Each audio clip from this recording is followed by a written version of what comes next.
Hey, this is Miss Crown, so I'm going to show you the basics to get started in Canva.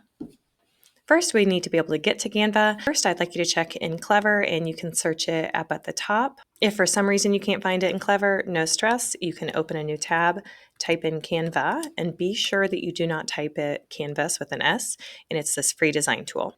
Now, I'm already signed up for Canva, so if this is your first time, it might ask a couple questions. You want to sign in with your Gmail, and you want to put that you're a student, and then just kind of go with the lowest level of education that it has. You might have to put high school. That's okay. Just answer those questions the best you can.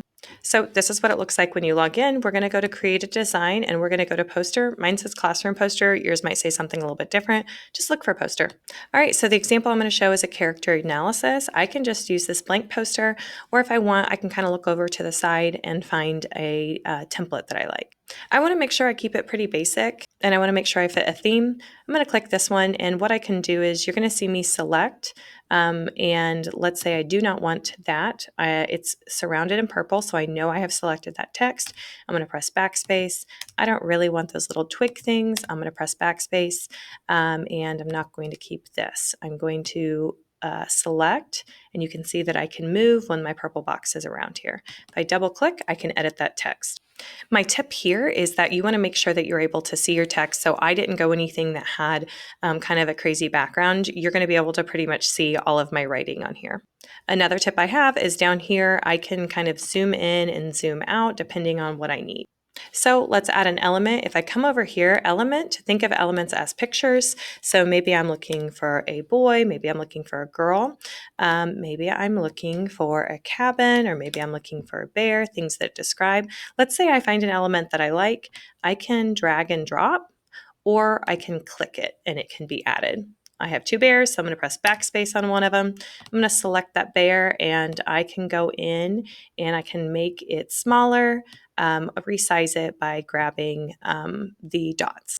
Sometimes students get a little caught up in here. Make sure you press that X, and then you can go back and look up whatever you need to. One of my favorite design elements that I'm going to share with you quickly is frames. If I grab a frame in, and then I'm looking for a picture, so I'm going to type in cabin. Let's say I like this one. It can either go in as a square, or if I drag and I bring it over, I can hover it over that circle, and now all of a sudden I have an image that I think just looks a little bit better.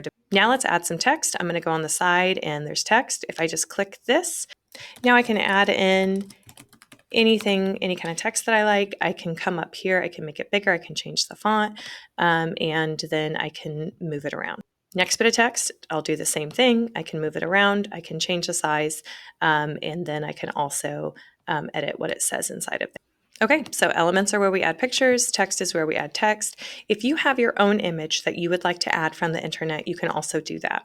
So what I need to do first, I've already connected my Google Drive, but you'll want to go down to the bottom and say, like, give it permission to go onto your Google Drive. Then you can head to uploads. And what I have to do first is I have to open a new tab and find an image. And go to images, type in what I want. Maybe they didn't have a cabin I liked, so I'm going to click it and have it be larger on the side. I'm going to take two fingers and I'm just going to tap on the picture. I'm not going to click, and I'm going to click Save Image As, and that's going to add this to our Google Drive. So when I head back, I go to Upload Files. I can select that log cabin. Just remember, for character analysis, you kind of want to find graphics that fit along to any kind of describing words that you'd use or events that happen with this character. All right, so I am ready to get this off of Canva, and I'm going to add it to that Google slide. I'm going to click share, then I'm going to go down to download. I want to leave this as a PNG, that's an image. That'll be the easiest way for me to get this off of Canva. If I wanted to print this as a document, what I might actually do is download it as a PDF. But down here, I'm going to go to copy to clipboard if I'm quick enough. And now that I copied a clipboard, I can press Control V, or I can go to paste, and now I have my character analysis. If for whatever reason I didn't see down there to click add to clipboard, I can go to Insert, Image, and then I can go to Google Drive, and it should be right here in my recents. Here she is. I double click, and now I can have that image added that way. One more thing that I think looks good, it's just kind of like a cheat thing that I do. I love to add drop shadows to any images. You can see that it pops off the page a little bit more, so it just kind of looks a little nicer. Okay, so you know to go to Clever. If you can't go to Clever to get onto Canva, then you can Google it, look it up. You're using your Google login. You're going to go to Classroom Poster. Remember that you can just leave it blank and you can add in all your design elements. If you wanted to go in and find a pre-made one, you just want to make sure that it really kind of fits the bill for the look that you want it to have, and you need to be able to read that text. When you're adding elements, pictures are here, text is here, adding your own images is in uploads. And then when you want to go and share it, you want to go to share, download, and download that as a PNG. All right, good luck and happy designing, my friends.